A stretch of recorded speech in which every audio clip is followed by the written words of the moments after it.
Finally మాకు గంట సేపు నిల్చున్నాక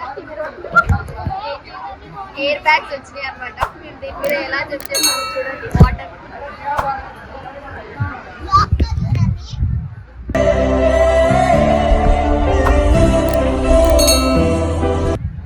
వాటర్ రైడ్ కోసం 1 అవర్ నిల్చున్నాం. 1 అవర్ నిల్చున్నాక మాకు ఈ వాటర్ది బ్యాగ్ దొరికిందనమాట. ఇది మనం 4th ఫ్లోర్స్ ఎక్కి దాని తర్వాత అక్కడ నుంచి రైడ్ స్టార్ట్ అవుతుంది. నేను విహాన్ చేశాను, శృతిక నాయని చేశారు.